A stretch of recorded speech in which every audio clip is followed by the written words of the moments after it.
आप सभी का स्पेशल रीड में स्वागत है। आज का टॉपिक है पृथ्वी की आंतरिक संरचना। जैसा कि आप लोग जानते हैं, अभी हम लोग का लुसेंट सामान्य ज्ञान का एक सीरीज चल रहा है जिसमें हम लोग पढ़ते हैं ज्योग्राफी, और इसमें आज का टॉपिक है पृथ्वी की आंतरिक संरचना। इससे पहले वाले वीडियो में हम लोग पृथ्वी और उसका सौरिक संबंध, सोलर सिस्टम, प्लानेट इत्यादि के बारे में पढ़ लिए। तो आज का टॉपिक है पृथ्वी की आंतरिक संरचना। इसके बारे में हम लोग आज अध्ययन करेंगे।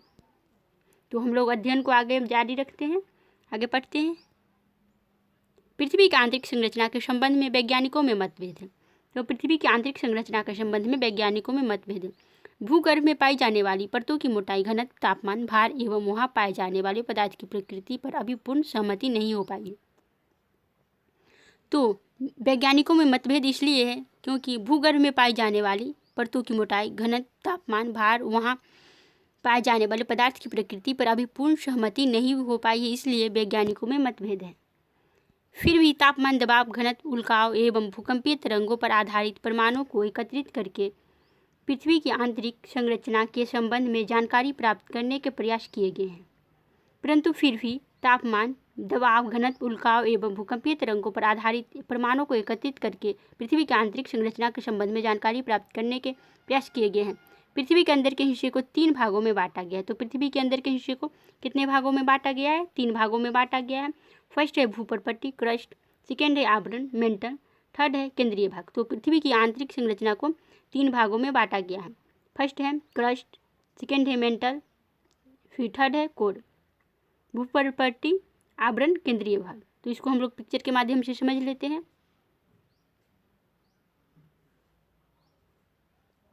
तो पृथ्वी की आंतरिक संरचना जो फर्स्ट भाग है वो भूपरपट्टी कहलाता है। तो फर्स्ट भाग जो इसका भाग है भूपरपट्टी कहलाता है, पृथ्वी का ऊपरी सतह। फिर उसके बीच में है तो यह आवरण यानी मेंटल कहलाता है, सेकेंड। फिर थर्ड है केंद्रीय भाग। तो पृथ्वी के अंदर का भाग जो सबसे नीचे है उसे क्या कहा जाता है? केंद्रीय भाग, कोर। और मध्यम वाला आवरण, मेंटल। और फर्स्ट जो ऊपरी परत है उसे भूपरपट्टी। तो पृथ्वी का ऊपरी परत को क्या कहते हैं? भूपरपट्टी के नाम से जानते हैं। तो आप लोग यहाँ तक समझ गए होंगे। अब हम लोग आगे चलते हैं, इसके आगे अध्ययन करेंगे। भूपरपट्टी, क्रस्ट, पृथ्वी के ऊपरी भाग को भूपरपट्टी कहते हैं। तो पृथ्वी के ऊपरी भाग को क्या कहते हैं? भूपरपट्टी। जैसा कि अभी हम लोग पिक्चर में के माध्यम से समझे हैं, पृथ्वी के ऊपरी भाग को भूपरपट्टी कहते हैं। यह अंदर की तरफ 34 किलोमीटर तक का क्षेत्र है। तो यह अंदर की तरफ कितने किलोमीटर का क्षेत्र है? 34 किलोमीटर का क्षेत्र है। यह मुख्यतः विशाल चट्टानों से बना है। इसके 2 भाग है, शियाल और सीमा। तो भूपरपट्टी के 2 भाग है, शियाल और सीमा। इसमें मुख्यतः विशाल चट्टानों से बना है। तो यह कौन से चट्टानों से बना है? विशाल चट्टानों से बना है। पृथ्वी के ऊपरी भाग को भूपरपट्टी कहते हैं। यह अंदर की तरफ 34 किलोमीटर तक का क्षेत्र है। यह मुख्यतः विशाल चट्टानों से बना है। इसके 2 भाग है, शियाल और सीमा। तो पृथ्वी के 2 भाग है भूपरपट्टी के। पृथ्वी में जो भूपरपट्टी फर्स्ट परत है उसके 2 भाग है, शियाल और सीमा। शियाल क्षेत्र में सिलिकॉन एवं एल्यूमिनियम, और सीमा क्षेत्र में कौन से तत्व पाए जाते हैं? सीमा क्षेत्र में सिलिकॉन एवं मैग्नीशियम की बहुलता होती है। तो सीमा क्षेत्र में सिलिकॉन एवं मैग्नीशियम की बहुलता होती है, और शियाल क्षेत्र में सिलिकॉन एवं एल्यूमिनियम की बहुलता होती है। क्रस्ट भाग का औसत घनत्व 2.7 ग्राम प्रति सेंटीमीटर क्यूब है। तो क्रस्ट भाग का औसत घनत्व -2.7 ग्राम प्रति सेंटीमीटर क्यूब है। यह पृथ्वी के कुल आयतन का 0.5% भाग घेरे हुए। तो यह पृथ्वी के कुल आयतन का 0.5% भाग घेरे हुए है, सीमा क्षेत्र। और सीमा क्षेत्र में सिलिकॉन एवं मैग्नीशियम तत्व की बहुलता है, वहीं शियाल में सिलिकॉन एवं एल्यूमिना। तो आप लोग यहाँ तक समझ गए होंगे। अब हम लोग आगे चलते हैं। भूपटल की रचना सामग्री। तो भूपटल की रचना सामग्री में सबसे अधिक गैसों की मात्रा ऑक्सीजन की है, दूसरे स्थान पर सिलिकॉन की है, और तीसरे स्थान पर एल्यूमिनियम की। तो भूपटल की रचना में सबसे अधिक मात्रा ऑक्सीजन यानी 40.60% है, दूसरे स्थान पर सिलिकॉन यानी 27.72% है, और तीसरे स्थान पर एल्यूमिनियम यानी इसका कितना है? 8.13। तो 13 है %। वायुमंडल में नाइट्रोजन की मात्रा सबसे अधिक है, परंतु भूपटल की रचना में सबसे अधिक मात्रा ऑक्सीजन की होती है। तो नाइट्रोजन की मात्रा वायुमंडल में 78% है, और यहाँ पे दिए हुए भूपटल की रचना में सबसे अधिक मात्रा ऑक्सीजन की होती है, इसमें है 46.60% है। दूसरे स्थान पर सिलिकॉन है, और तीसरे स्थान पर एल्यूमिनियम है। तो आप लोग यहाँ तक समझ गए होंगे। अब हम लोग आगे चलते हैं। मेंटल है, सेकेंड का नाम मेंटल यानी आवरण। यहाँ पे हम लोग पिक्चर के माध्यम से समझे थे आवरण। आवरण सेकेंड है, पृथ्वी का आंतरिक भाग, मध्यम भाग यानी आवरण है। तो आवरण के बारे में हम लोग पढ़ेंगे, मेंटल के बारे में। मेंटल 2900 किलोमीटर मोटा यह क्षेत्र मुख्यतः बेसाल्ट पत्थरों के समूह की चट्टानों से बना है। मेंटल के इस हिस्से में मैग्मा चैम्बर पाए जाते हैं। तो मेंटल के इस हिस्से में मैग्मा चैम्बर पाए जाते हैं। इसका औसत घनत्व 3.5 ग्राम प्रति सेंटीमीटर क्यूब है से 5.55 ग्राम प्रति सेंटीमीटर क्यूब है। यह पृथ्वी के कुल आयतन का 83% भाग घेरे हुए। तो यह पृथ्वी के आयतन का 83% भाग घेरे हुए हैं।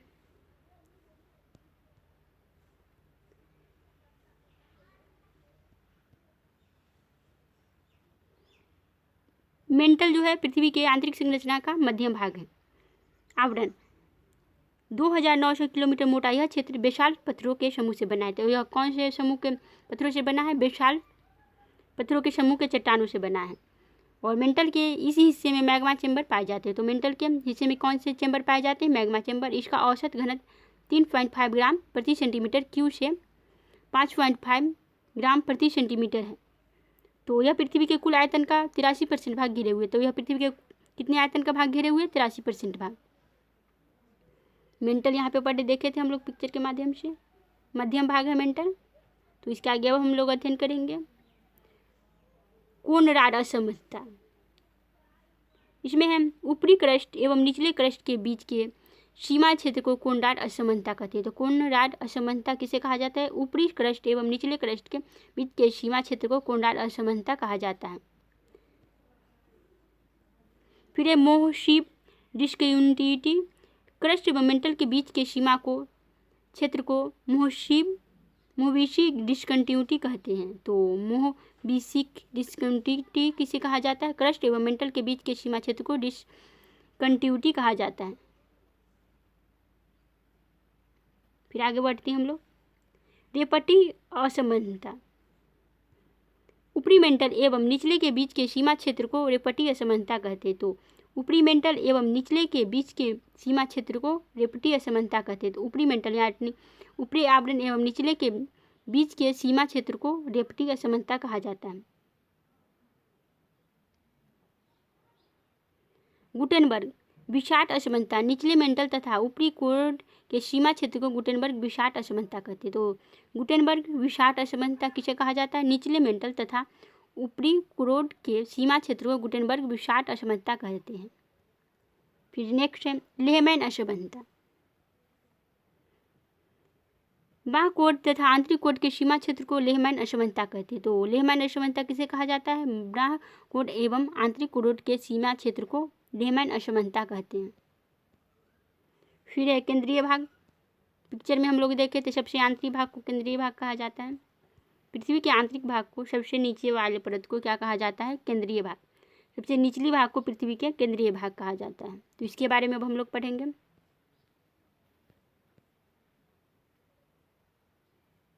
केंद्रीय भाग कोर। पृथ्वी का केंद्रीय भाग निकेल व फेरस का बना है। इसका औसत घनत्व 13 ग्राम प्रति सेंटीमीटर क्यूब है। पृथ्वी का केंद्रीय भाग संभवतः द्रव अथवा प्लास्टिक में बना है। तो पृथ्वी का केंद्रीय भाग संभवतः क्या चीज़ से बना है? द्रव अथवा प्लास्टिक अवस्था में है। तो कौन सी अवस्था में है? द्रव अथवा प्लास्टिक अवस्था में है। पृथ्वी का केंद्रीय भाग यानी सबसे जो निचला परत है वह कौन से अवस्था में है? द्रव अथवा प्लास्टिक अवस्था में है। यह पृथ्वी का कुल आयतन का 16% भाग घेरे हुए। तो वह जो नीचे वाला भाग है सबसे आंतरिक भाग पृथ्वी का वह 16% भाग घेरे हुए हैं। तो पृथ्वी का केंद्रीय भाग कोर निकेल व फेरस का बना है। तो पृथ्वी का जो नीचे का भाग है वह क्या चीज़ से बना है? निकेल व फेरस से बना है। इसका औसत घनत्व 13 ग्राम प्रति सेंटीमीटर क्यूब है। पृथ्वी का केंद्रीय भाग संभवतः द्रव अथवा प्लास्टिक अवस्था में। तो पृथ्वी का जो निचला यानी केंद्रीय भाग है सबसे आंतरिक भाग वह द्रव अवस्था में रहता है, द्रव अथवा प्लास्टिक अवस्था में रहता है। यह पृथ्वी का कुल आयतन का 16% भाग घेरे हुए। पृथ्वी का औसत घनत्व 5.5 ग्राम सेंटीमीटर क्यूब एवं औसत त्रिज्या लगभग 6370 किलोमीटर। तो पृथ्वी का औसतन घनत्व 5.5 ग्राम प्रति सेंटीमीटर क्यूब एवं औसत त्रिज्या लगभग 6370 किलोमीटर है।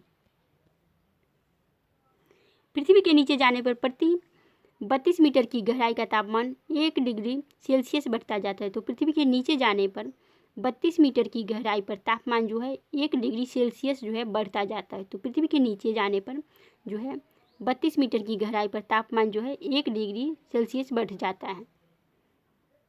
पृथ्वी के स्थलीय क्षेत्र पर सबसे नीचा क्षेत्र जॉर्डन और मृत सागर के आसपास का क्षेत्र है। तो पृथ्वी के स्थलीय क्षेत्र पर सबसे नीचे क्षेत्र जॉर्डन में मृत सागर के आसपास का क्षेत्र है।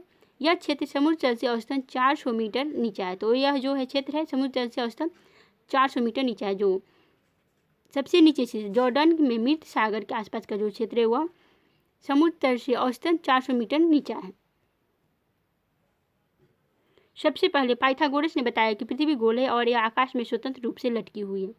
तो सबसे पहले किसने बताया कि पृथ्वी गोल है? पाइथागोरस ने बताया कि पृथ्वी गोल है और यह आकाश में स्वतंत्र रूप से लटकी हुई है। सर आइजैक न्यूटन ने साबित किया कि पृथ्वी नारंगी के समान है और वहीं पे सर आइजैक न्यूटन ने साबित किया कि पृथ्वी जो है नारंगी के समान है।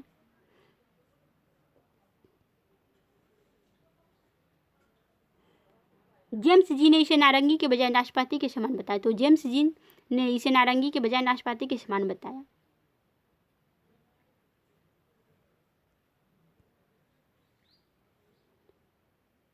वीडियो को लाइक, सब्सक्राइब और शेयर जरूर कीजिएगा आप लोग। पृथ्वी की बाह्य सतह को मुख्यतः 4 भागों में बांट सकते हैं। तो पृथ्वी का बाह्य जो सतह है उसको हम लोग 4 भागों में बांट सकते हैं। फर्स्ट है स्थलमंडल, जलमंडल और वायुमंडल और जैवमंडल। तो 4 भागों में बांट सकते हैं। इसका हम लोग नेक्स्ट वीडियो में इसके बारे में अध्ययन करेंगे। आज इतना ही तक रहेगा। तो यहाँ तक आप लोग समझ गए होंगे।